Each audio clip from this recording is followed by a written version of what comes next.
የባህል እሴት ጥናቶች ልዩ ባለሙያም የልማት ባለሙያም ግንዛቤ ማስጨበጫ ውይይቱን በተመለከተ የተወሰኑ መረጃዎችን ሊሰጡን በስልክ መስመር ላይ ተገኝቷል። ሄሎ ጤና ይስጥልኝ። አቤት አብሮ ይስጥልን። ሰላም ነው? አለን ይመስገን። እንዴት ነዎት? እግዚአብሔር ይመስገን በሰላም አለን ይመስገን። እንዴት ነው ዛሬ ጠዋት እንግዲህ ባህልና ስፖርት ሚኒስቴር ከኢትዮጵያ ብሔራዊ ቲያትርና ከኢትዮጵያ ቤተ መዛግብት ጋር በመተባበር አሉታዊ መጤና ጎጂ ልማዳዊ ድርጊቶችን ለመከላከል ውይይት አድርጓልና እንደው ከመነሻው ስንነሳ አሉታዊ መጤ ባህሎችና ጎጂ ልማዳዊ ድርጊቶች የምንላቸው ምንድን ናቸው? ኦኬ በጣም ጥሩ ነው። እንግዲህ ዛሬ እንዳልከው የኢትዮጵያ ባህልና ስፖርት ሚኒስቴር ከሌሎች ባለድርሻ አካላትን በማሳተፍ የአሉታዊ መጤ ባህሎችና ጎጂ ልማዳዊ ድርጊቶችን ለመከላከል መድረክ አካሂዶ የህብረተሰቡን የግንዛቤ ማስጨበጫ መድረክ በሰፊው አካሂዷል። እንግዲህ ሁለቱ ርዕሰ ጉዳዮች በእርግጥ የተለያዩ ጽንስና የተለያየ ጽንሰ ሀሳብ ያላቸው ናቸው። አሉታዊ መጤ ባህሎች ስንል ለእኛ ያልሆኑ ከሌላ ከባዕድ ሀገር የመጡ ኤክሰርሳይዝ የሚደረጉ በሌላ ሀገር ወይም በሌላ ባህል መሰረት አድርገው የተሰሩ ከኛ ባህል የተቃረኑ ወይም ደግሞ የኛ ባህል የኛ ሴት ነው ያልናቸውን የሚሸረሽሩና የሚያበላሹ ምናልባትም ደግሞ ሰብአዊነትን የሚያስረሱና ወዳልሆነ አቅጣጫ የሚሰዱ ናቸው። ጎጂ ልማዳዊ ድርጊት ብለን ስንል ደግሞ ማህበረሰቡ ይጠቅመኛል ብሎ ሰም ታይም ላይ ወይም በአኔሸንት ታይም ላይ ወይም የሆነ ሰዓት ላይ ይጠቅመኛል ብሎ ኤክሰርሳይዝ ሲያደርግ የነበረው ግን እየቆየ እየተገበረው ሲሄድ ከጠቀሜታ ይልቅ አንዳች ጉድለት ወይም ደግሞ አንዳች የሆነ በሰው ልጅ ላይ ጉዳት የሚያደርስ ነው። እንግዲህ ጎጂ ልማዳዊ ድርጊቶች ስንል እኛ በሰው ልጅ ላይ የሆነ አንዳች የሆነ ተጽዕኖ የሚያደርሱ ሰብአዊም ይሁን ቁሳዊም ይሁን በሰው ልጅ ላይ ጉዳት የሚያደርሱ ናቸው። እንግዲህ ጎጂ ልማዳዊ ድርጊቶች ስንል ማለት ነው በድርጊት የሚገለጡ በኤክሰርሳይዝ የሚደረጉ በፕራክቲስ ሆነው በአንዳች በሆነ በሰውነት ክፍልም ይሁን በሌሎች ላይ ጉዳት የሚያደርሱ ናቸው። አሉታዊ መጤ ባህል ስንል ግን የኛ ባህል ያልሆኑ ግን መጠው በእኛ ባህል ላይ ተጽዕኖ የኛን ባህል የሚያጠፉና የሚሸረሽሩ ማለት ነው ባጭሩ ስንገልጸው። እንግዲህ ባህልና ስፖርት ሚኒስቴር ይህን መድረክ ሲያዘጋጅ ዓላማው ምንድን ነው? ህብረተሰብ ውስጥ ምን አይነት ግንዛቤ ለመፍጠር ታስቦ ነውና ይህንን ነገር እንደው ማብራራት ቢቻል አቶ ማተቤ። ኦኬ ጥሩ ነው።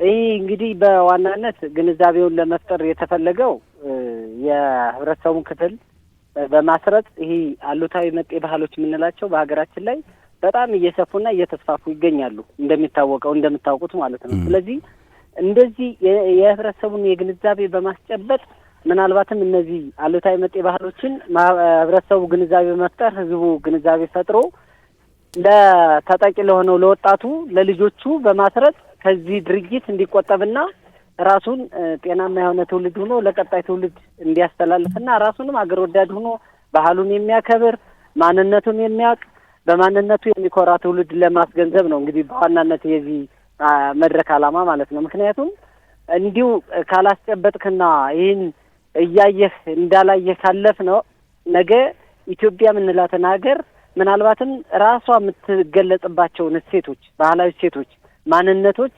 እያጣች ስትሄድ ኢትዮጵያ የሚለውን ራሱ ታጣለች ማለት ነው። እንግዲህ ትውልድ ህዝብ ሲኖርባት ነው ኢትዮጵያ የምትባል ሀገር ምን አይነት ናት ስትባል ነው እኛ ብዙ ጊዜ መሰረት አድርገን የምንነገራቸው ባለባበሳችን በራሳችን ባህል በራሳችን ማንነት መሰረት አድርገን ስለሆነ የምንገልጽ እነዚህን ነገሮች ደግሞ ከትውልድ ወደ ትውልድ ካላሻገርን ነገ ኢትዮጵያ የምንላትን ሀገርን ማስቀጠልና ማግኘት አንችልም የሚለው እሳቤ ነው እንግዲህ ሚኒስቴር መስሪያ ቤቱ የሚሰራ ማለት ነው። ከዚህ አንጻር ነው እንግዲህ መድረኩ።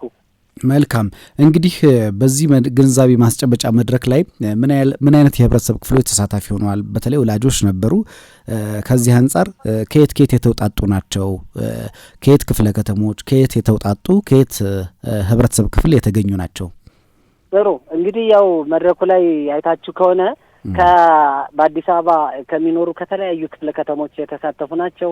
አራዳ ክፍለ ከተማ አለ፣ ለሚኩራም አለ፣ ልደታ ክፍለ ከተማም አለ፣ ቄርቆስ ክፍለ ከተማም አለ። እንግዲህ በጣም በርካታ የሆነ ሰው ነው እንዲታደምኛ ሰሌክት ምን ታርጌት አድርገን ነው እንደዚህ የመረጥነው በተለይም እነዚህ ያሉታዊ መጤ ባህሎች ኤክሰርሳይዝ የሚደረጉባቸው ክፍለ ከተሞች እንደ አዲስ አበባ ደግሞ የትኞቹ ላይ ቢሆን ፎከስ ቢደረግ የቱ የተሻለ ነው የሚለውም ክሪቲካል የሆነ መረጣም ነበረው።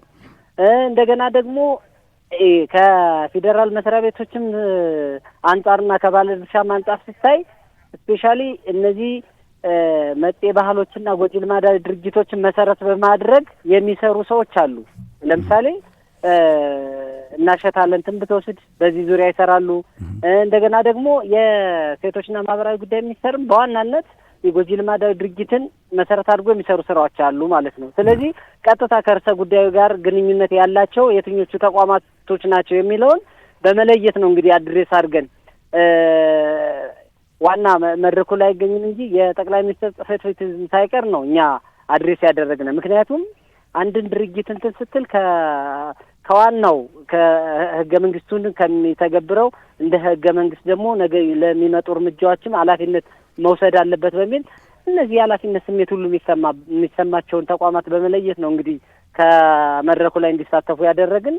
ስለዚህ ቀጣይ ያው በዚህ መሰረት የማስረጽ ስራው ከተሰራ በኋላ ህጋዊ የሆነ እርምጃም እየወሰድ እያጸደቅ ትሄዳለህ ማለት ነው። ያው በባለፈም እንደምታዩት መንግስትም አንድ ሀገር እንደሚመራ እንትን ኃላፊነቱን ወስዶ የተለያዩ እርምጃዎችን እያስወሰደና እየተገበረ ይገኛል ባህሉን ለማስቀጠል ማለት ነው። ስለዚህ እነዚህን መሰረት አድርጎ ነው እንግዲህ የዛሬው መድረክ የተዘጋጀ ማለት ነውና የተለያየ ህብረተሰብ ክፍሎችን ያሳተፈ ነው። እናቶች አሉት እንዳልከው፣ ወጣቶች አሉ። ይብን ተሞክሮ ማይተ ከሆነ አንድ ወጣት ሴት በምን አይነት ወይ ሆና በዚህ ሱስ ላይ ገብታ ምን አደጋ እንደደረሰባት ሁሉ ተናግራ ኤክስፒሪያንሷን ወይም ደግሞ ተሞክሯን ለማውራት ሞክራለች። እና ሁሉም ተጠቂ ክፍሎችም አሉ። ወጣቶች ስፔሻሊ ወጣቶች ናቸው ተጠቂ። ያው እንደምታውቀው ግን በዋናነት ወጣቱንም ቢሆን መር እንዲይዝ ማድረግ የቤተሰብ ኃላፊነት ነው የሚለው ሀሳብ ተደጋግሞ መድረኩ ላይ የተነሳ ጉዳይ ነው። ስለዚህ ሁሉም ኃላፊነት የሚሰማው ባለድርሻ አካላት የተሳተፈበት መድረክ ነው የሚል ሀሳብ አለን ማለት ነው እኛ። እንደው በመጨረሻም በዚህ መድረክ ላይ የተገኙ ግብአቶችን በመጠቀም ቀጣይ ሌላ ስራዎችስ ምን ምን ታስበዋል? ቀደም ሲል እንደነገርከኝ አንዲት ወጣት እዛ መድረክ ላይ ተሞክሯን ተናግራለች። እንደዚህ ያሉ ህብረተሰብ ክፍሎችን ሰብስቦ በወጣቶች በኩል ለወጣቱ ተመሳሳይ ስልጠና መስጠት፣ ተመሳሳይ ደግሞ አዌርነስ ግንዛቤ መስጠት ነገር ላይ ምን እያሰባችሁ ነው? በቀጣይ ምን ትሰራላችሁ? በጣም ጥሩ። በነገራችን ላይ ይህ ስራ ባህልና ስፖርት ሚኒስቴር አንዱ ዋና ተግባሩ አድርጎት እየሰራ እንዳለ ያው ይታወቃል። አገር አቀፍ የሆነ መድረክ ይዘጋጃል ማለት ነው ያዘጋጃል። ከሁሉም ክልሎች የተውጣጡ የህብረተሰብ ክፍሎችና ኃላፊዎች ዘርፉን መሰረት በማድረግና ይሄን በማለት ያው አገራዊ መድረክ ይካሄዳል።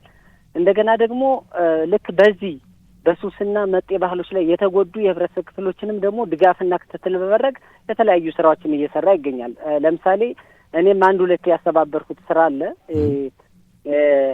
አዲስ ህይወት የሚባል እንደገና ደግሞ ማን የሚባል መሰለ ለጊዜ ስሙን ባላስታውስም እዚያ ማገገሚያ ውስጥ የገቡ ሰዎችን የሜንታሊቲ ላይ መሰራት አለበት ስልጠና በመስጠት የርዕሰ ጉዳይ መሰረት አድርጎ ከዚያ ወጣው እንደገና ለህብረተሰቡ እንዲያስተምሩ ስልጠና እየሰጠን እንገኛለን። እነዚህ ጉዳዮች የሚቆሙም አይደለም። አሁንም ቀጣይ ከዚህ በተጨማሪ ደግሞ ይህን አሉታዊ መጤ ባህልና ጎጂ ልማዳዊ ድርጊትን ኤክሰርሳይዝ እያደረጉ እንዲጠፋ በማስተማርና በማስረጽ እንዲቀንስ የሚያደርጉ ደግሞ አሁንም የራሳቸው የሽልማት ወይም ደግሞ የእውቅና መርሃ ግብር እየተዘጋጀ በየዓመቱ ይካሄዳል። አሁን እነዚህ ምልህ ተግባራቶች የሚቀጥሉ ናቸው። ወደፊትም ቢሆን እንግዲህ ዛሬ ያው አንድ ግባት ቅድም እንዳልከው አንድ ግባት አድርጎን የወሰድነው መረጃዎች አሉ። በዚህ መሰረት ደግሞ ቀጣይ ምን ይሰራል የሚለውን ወደፊት ደግሞ ያው በሰፊው የእናንተን የሚዲያን እንትንም ይዘን በስርዓት የምንሰራው ጉዳይ ይሆናል። ስለዚህ እናንተም እንደ ሚዲያ በደንብ ኃላፊነት ተወጣችሁ ከሰራችሁና ይህ ጽንሰ ሀሳብን ለማህበረሰቡ አድሬስ ካደረግነ ኢትዮጵያ ማናት የሚለውን አሁንም ማስመለስና ማስቀጠል እንችላለን ማለት ነው። ወደ ማንነቷ መመለስ ይቻላል የሚለውን ሀሳብ ልገልጽልህ ነው።